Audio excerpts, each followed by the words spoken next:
Welcome everyone to this live question and answer session. I'm ABK of Neo4j, and usually I sit here on this couch, and at the end of every time zone that we go through, my good friend Emil joins me on the couch. Sadly, Emil's not with us on the couch today, but I'm happy to say that my friend Michael is joining us for some questions. Michael, welcome. Hello, Andreas. Hello, everyone. Happy to be with you. For folks who don't know Michael, Michael is the Vice President of Product Innovation at Neo4j, right? And also, if you don't know Michael, then maybe you haven't gotten to know Neo4j yet, because I think everybody who's in the community knows this face, knows this smile, knows your voice. And for those of you who haven't met him yet, I think this is a great opportunity to finally get to know Michael. And you'll always, hear a little bit about him whenever there's graphs mentioned. People say, hey, do you know Michael? And now you can say, you do. Exactly. Actually, there were a few talks today where actually mentioned some of the things that I worked on in these years. Yeah, Andreas, you and I, we go along back quite some time with Neo4j, right? So 16 years almost in a few weeks. So it's a bit of a while, yeah, that's true. It's been a while, but it's been quite a ride, right? So but this year has been crazy, right? Or the last 2 years have been crazy compared to the previous 14, right? So it's yeah, and as we kind of get into the Q&A, I want to reflect on that a little bit. And the nodes that we've just gone through the last 24 hours has been incredible material, and we'll get onto some of that material for sure. You and I have been doing this for a while. We've been always saying graphs are everywhere in lots of different ways. And now with GenAI in the last 2 years, I think it's fair to say we were a bit surprised the way many people were, like, okay, this is a thing that's now happening. And we kind of quickly learned about it. And we're like, okay, we'll do some stuff with graphs and, GenAI. And I personally was a bit surprised. Of course, I think graphs are always appropriate, but how well they fit for this particular application. So just broadly, has that been your same kind of experience with of all the things that are graphs, this is such a good fit? Yeah, definitely. So there's been, basically starting with neural networks in general, right? So Andrew mentioned AlexNet this morning. So that was one of the first bigger Andrew Ng in his networks. Fireside chat. Yeah. Exactly, right? So that was one of the first big neural networks, right? Which is a graph, right? And then you had graph nets from Google DeepMind, which used graphs as inputs and output for neural networks. And now we have graph neural networks and all these kind of things. But also if you look at just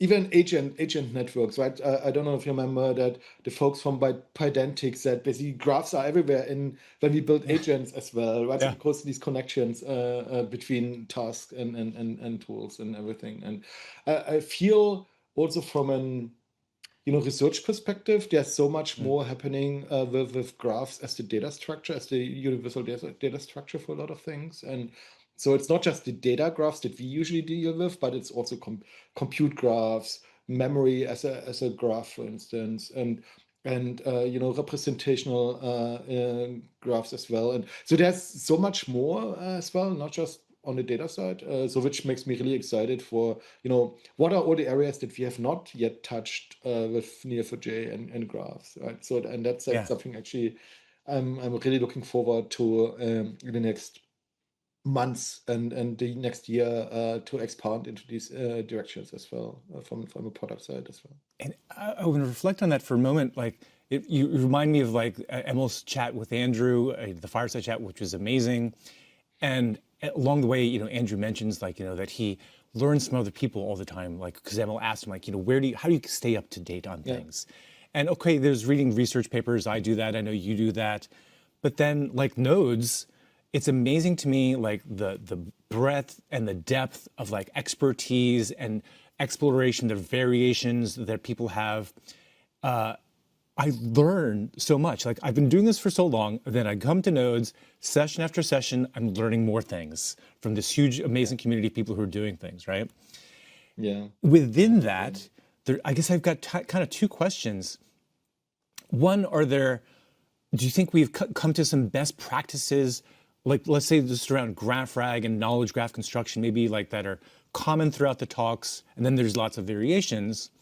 And then, okay, of the variations, and maybe are there some talks that like really stood out to you, like, oh wow, that was super cool. Yeah. So on best practices, I think two or three themes that came out is something that we in the past didn't go so deeply into is kind of the importance of the model and the schema and Mm, representing data in a structured way. Also to make it easier to understand for a model, kind of easier to yeah. understand what kind of information do I need to extract, what's relevant, how to navigate the information space, basically. So models help a lot with that. And Mm, so that's actually one interesting thing that happens now more and more to realize for people, okay, at least the core model is really important to bring order into the messiness of the real world. Even if you can yeah. store the messy real world, you need to be able to navigate. And if you have no road signs, you don't know where you're going as well. So Hmm. model importance of model and modeling. And actually, there's also a lot of things coming on the product side and on the model side in the next weeks and months. So stay tuned. Oh There's yeah. I'm going some to good ask you about things, that. both Yeah. Yeah. exactly on the low level graph types and enforcement, but also graph modeling, tooling, and what we want to do on the Mm, more the logical model, which then also helps with the AI integrations. That was one area. The other thing is really if you look at agents today, what I think we started out with LLMs as these kind of answer machines in a way, right? So where they right. basically you went to ChatGPT, asked something, and then depending on what domain you were talking about, either it had something in its pre-training data or not, and could answer you or not, right? Mm, But now we see kind of that these models are much more trained on skills and capabilities in a way than actually mm. memory. And there was this really amazing podcast with Andrew Karpati I at remember this. the Dorkesh, Dwarkesh yeah. podcast. Yeah. It was like 2 weeks ago or something like that. Where Andrew also said that he's actually looking for um, getting the models getting smaller, more focused, and more skills oriented. Like really good with tool calling, really good with language skills, really good with like orchestration and decision making, but actually less memory because much of the memory that models are trained on, as you know, is noise, right? So it's actually not valuable Mm, memory. And actually rather using tools to access the right information, the right data at the right time, so that the context has actually the information proactively pulled in from the model that it needs to do its task. And that's what I find also really interesting as the other trend that I'm seeing, that kind of more and more of this kind of orchestration perspective is given to the agent, and then the agent basically does the tool, but they don't do the actual compute or the actual memory as such, but it's more yeah. like an orchestration, like a conductor basically orchestrating like all the music, right? So and that's something that I find also really interesting because that kind of gets us back to the place where it's almost like compute storage separation, right? So where the Mm, models and all the GPUs are the compute, and we from the data side are basically the storage the data, and we make the data available at the right time so the model can use it. But we don't drown everything in noise, but kind of be very almost surgically precise in what kind of information we want to return, which I find really interesting. That's another trend that yeah.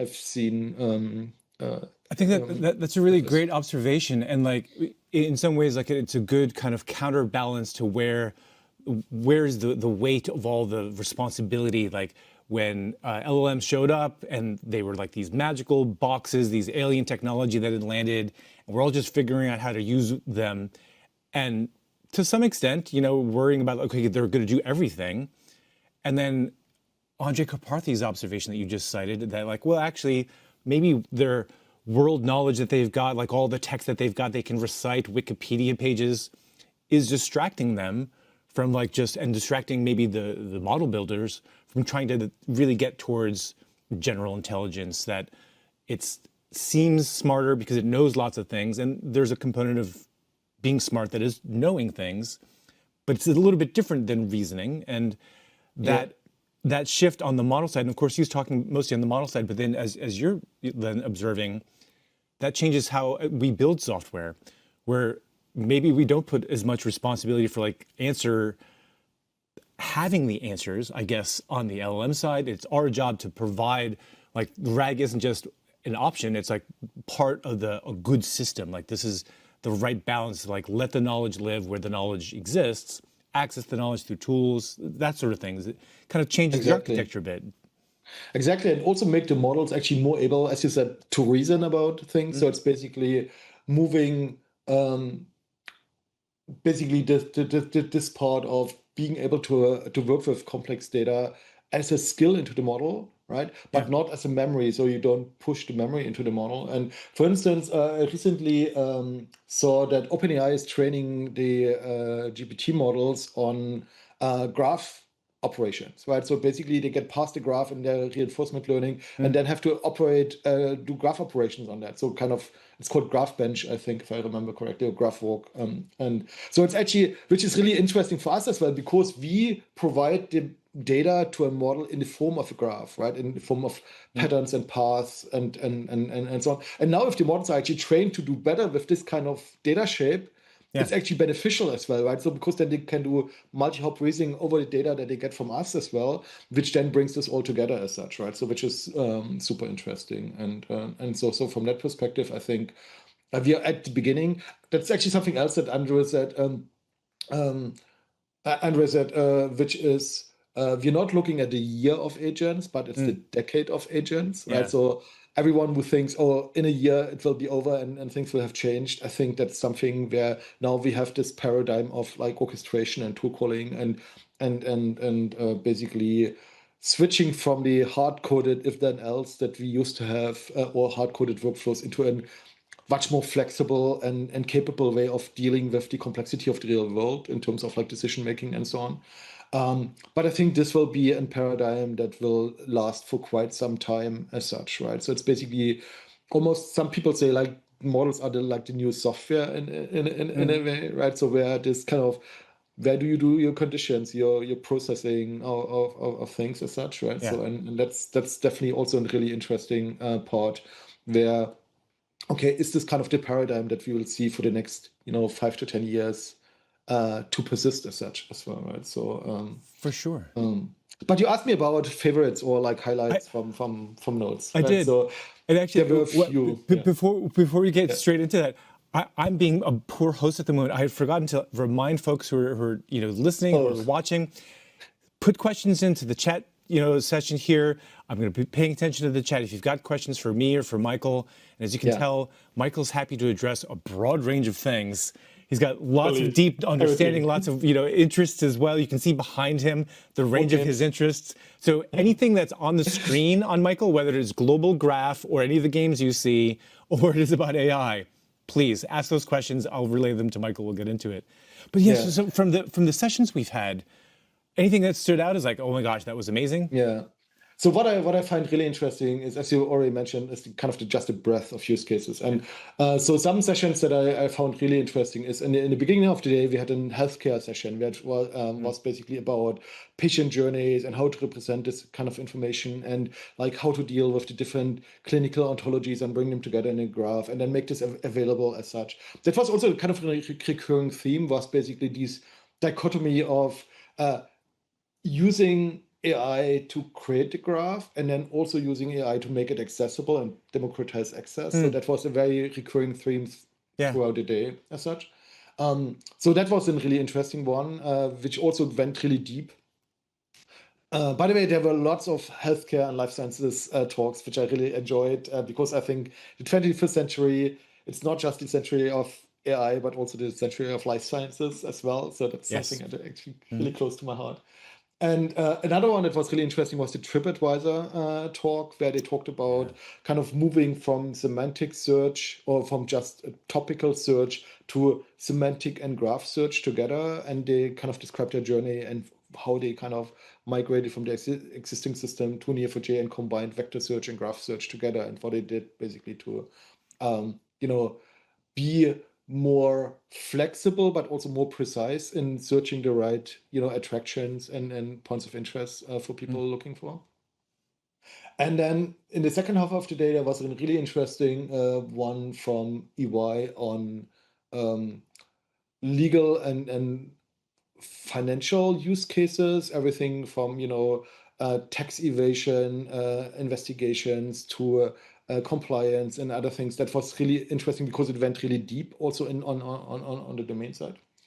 And on the technical side, I think the one from Connor on InfiniGraph was really great. I've seen a preview of that last week in Sweden. And so I think that's something that I'm really excited about and looking forward to as well. That also shows that we're not just doing a lot on the AI side, but also the core database is making so much progress in terms of like scale, Cypher 25, as I mentioned, graph schema and graph modeling, but also the user tools. I think we, in the last 2 or 3 years, we also entered a phase of much more rapid delivery and creation on the Neo4j side as such, which I'm super, super excited about. And I think we see also good feedback. For instance, there were actually a lot of people that already used Aura agents, which are just in preview, which we launched October 2nd, and I looked at the stats earlier this week, and we had already 800 or 850 agents created by people, even if it's still in preview, right? And already getting good feedback, and so that's really good. So I also want to encourage everyone, all these kind of interesting new features that you heard about today from Sudhir and others, please try them out, give us feedback, because only then we can make it better. And we love to iterate quickly and get you the things as quickly as possible. So these were some of my highlights. There were many more. I try to multitask and switch between talks and then grab pieces of talks at the same time for 24 hours, right? I've been also up since 3 a.m. yesterday. So it's been quite a ride. Keeping the spirit of ML alive. That's why at this session exactly. there's Red Bull. Exactly. And the other thing that I wanted to say, because you mentioned the T-shirt, actually, Nodes for me is actually Global Graph Celebration Day, right? So we have this kind of had this in the past, Global Graph Celebration Day, which was on Euler's birthday every year, if you remember. And actually, we have something else happening next year at Global Graph Celebration Day, Andreas. We do. Like, having gotten through 24 hours of nodes, you think, oh my gosh, can we get more? Yes, you can get more.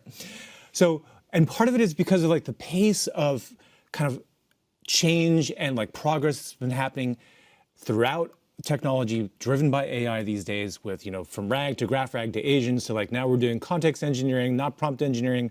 That keeps going. And we've looked at this, and like, because that keeps happening, and of course within the graph space keeps evolving, knowledge graphs being such a great companion to, LLMs, we thought, okay, great, let's not wait another year for like, okay, an entire year's worth of progress. We're gonna have another event in the spring, April 15th, if I've got the right date. Somebody on the chat will correct me if I've got that wrong. Should say somewhere on my T-shirt here, April 15th. April 15th, we're going to have Nodes AI. It'll be very explicitly oriented around AI. We're going to go a little bit broader on graphs, a little bit deeper on AI, but still a lot of the same content that we've had in this Nodes, but just a couple of months away rather than an entire year away. We have the CFP open for that now. That's going to be open through until December. I think around December 12th is the current kind of CFP call. So if you've got more things you'd love to talk about, if you've been inspired by some of what's going on here, you've got your own work, please submit to Nodes AI. We're going to keep this conversation going, keep the sharing going on. And I guess as part of that, as you noted, Michael, like in one of our earlier conversations, getting ready for this session, the number of people at this Nodes that are first-time graph people is incredible. Like, okay, we have breadth, we have depth, and we have people who are just started doing graph stuff and are already doing deep and broad things and like bringing their subject matter expertise to bear, which has been amazing. So the more of that we have, the more we all learn from that. As we said earlier, I learn from it, Mike learns from it, everybody learns from it. So even if you don't feel like you have anything to contribute, I promise you, anything that occurs to you is going to be valuable and like useful. And because of the tooling that Michael and team are working on, you can very quickly get up to speed, try out an idea, and actually, have something that you can talk about. Exactly. And actually, that's something I also wanted to share. But I don't know, do we have questions as such? I should take a question for sure. So Dirk has been waiting very patiently for this question for a while, and I didn't quite catch it. Actually, he's got two of them up here now. I'll go for his first one first. And this is actually kind of a bit of a nod to like, okay, yes, there's AI and all these things going on, but Neo4j as a database, as a graph database, has many uses that are not AI, like throughout the years, right? So how do you use Neo4j for doing real-time matching? So where compatibility scores or recommendation updates, the moment new information is brought into the database. How does Neo4j do that? Yeah, I mean, Neo4j, as you very well know, we started out as a transactional real-time database, right? So like your Postgres or Oracle or MySQL as well, it's a real-time database. So as you write data to Neo4j, it's immediately available for querying. So if you, for instance, update a weight of a recommendation or change a ranking of an suspicious account, it will be immediately available for your next query. And that's actually something that in the past few months, the teams have been done really well in terms of adding more capabilities to Cypher. So, for instance, we have now quantified path patterns, as Sudhi also mentioned. And some of my colleagues that work, for instance, in fintech, where they do these kind of complex fraud and anti-money laundering computations, with the quantified path patterns, because what we can do now there is basically early shortcuts of patterns that are not matching as such, right? So we don't have to compute the first full pattern and then post filter, but we can pull the predicates as early in as possible. So that means the runtime of these queries has, in some cases, being cut by 100-fold or something like that, right? So especially for complex ones, right? So and that becomes even more real time. Then instead of seconds or minutes, it takes only milliseconds to answer these questions in real time. And with things like InfiniGraph, we will be able to write concurrently to the database. So we will also be able to do much higher ingest rates. So real-time information can be coming much faster into the database as well. And so these are two things that we're doing. There's much more like CDC and other things that we for real-time integrations and streaming integrations as well. And we have also sessions today about Flink and Kafka and Confluent integrations, for instance, for the real-time aspect as well. Yeah. And there's I think a follow-on question that Derek has here that is somewhat, I'm going to relate it to his first question. I think this is fair, and Derek, correct me if I got this wrong. But as a traditional database, of course, we deal with structured data. We're really great with doing pattern matching on the structured data. That is the great complement to doing things with an LLM, that you can actually have the topology of the graph for actually finding different multi-hop answers and all those kinds of things, which is amazing. On the structured data creation, that happens very quickly because that's structured data. There's not a lot of overhead to saving that. But now we have this new concept, of course, of ingesting unstructured data. And we know that that's kind of a pipeline. That isn't just like, oh, here it is, save it, and you're done. It's got to go through a couple of steps: entity extraction, entity resolution, relationships, fact extraction, however you'd like to phrase that. And there's calls to an LLM along the way. But you're working on some stuff in that area as well. To like, we know that's something that people want to be able to do, have data ingest pipelines around this. How are we approaching that to like make that be kind of production quality? Yeah. So that's something that we're currently working on, actually putting it into the product. So we will have capabilities in Neo4j in Aura, and next year also for self-managed users as well, that you can run these pipelines directly on a number of different document types and document sources as well. You will be able to specify a schema. If you don't have a schema yet, we will also help you kind of create a schema from your data or interactively, and then basically run a scalable pipeline on top of that. And right now we work with foundation models for this, but we're also exploring having more dedicated specialized models that are smaller and faster and more efficient in extraction as well. And for customers, we do this as well, where it's, for instance, in the medical domain or in the legal domain, where there is the ability to fine tune or train a small model for extraction. And then basically these dedicated models will be much higher quality, faster and cheaper to extract these kind of things as well. But otherwise, it's basically scaling it out, making it production ready so that basically everyone can come, bring their data, turn it into knowledge graph, and then also have this ongoing flow of new documents coming in and incrementally enriching your knowledge graph. That's actually an area that is not so much talked about, but it's actually, I think, tell me what you think, Andreas, but that's actually the case that actually the mixed data case actually is very, very common as well, right? So we have structured data, and then parts of the structured data in your relational tables, there are fields that are like big text fields, like customer support cases or patient information or clinical trial information or other things, or like manufacturing, like from a manual, sections from a manual. And then you actually want to combine both. You want to kind of get the structure from the structured data, but then you also want to kind of surface what's actually hidden in this unstructured data that's part of your structured data, and bringing that together is Yeah. also Yeah. a really critical aspect as well, as such, right? So that's something that I'm also really looking forward to, and then enriching existing knowledge graphs with additional information out of the unstructured data as well.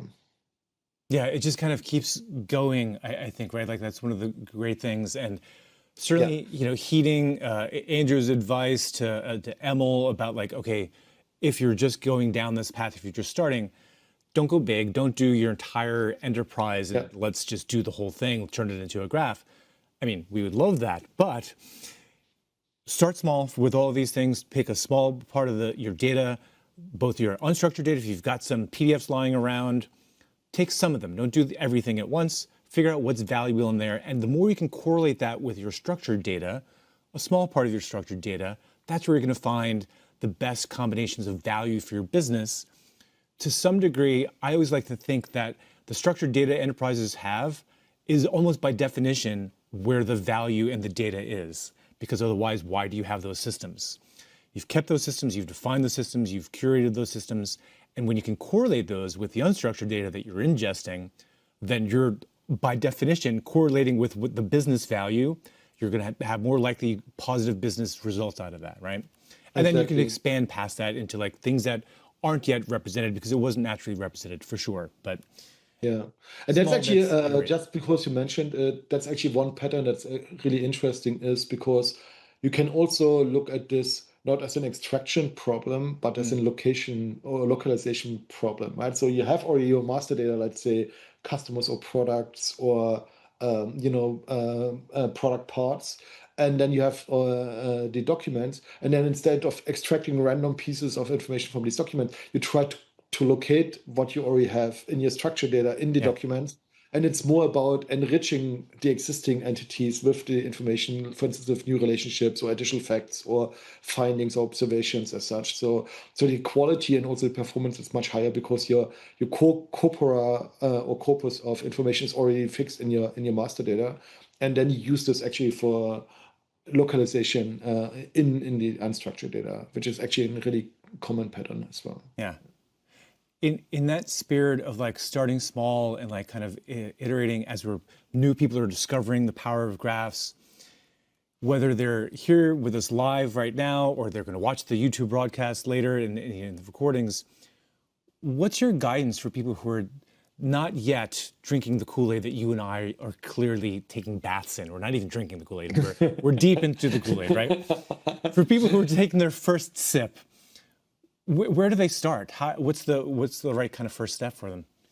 Yeah, I think in the last, I would say 24 months, our team from Graph Academy has done an amazing job putting Oh yeah, together a lot of educational content, right? So, and most of these courses that we put together are now also much shorter. They're like an hour at most, or so. It's no longer like the 4 to 8 hour courses. I don't know if you remember in the early days, yet sometimes 8 hour courses. So they're like 1 hour courses, very interactive, practical, hands-on. You actually run queries, you kind of build things in Python or JavaScript or in Java. Just this week, there was a new MCP course launched, how to build your own MCP server with Neo4j, for instance, right? So it's very hands-on, but they're well designed in terms of like learning path. What are the kind of minimal things I need to know to get from zero to, for instance, to an agent on Knowledge Graph, right? And I think that's my initial recommendation. There are also some books out. Our friends Oscar and Tomasz have written Essential Graph Rag, which is available as a free ebook as well. We're also working on a new book with Jesus and Steve on GraphRag with cool. O'Reilly as well. And so there's a lot of interesting content there.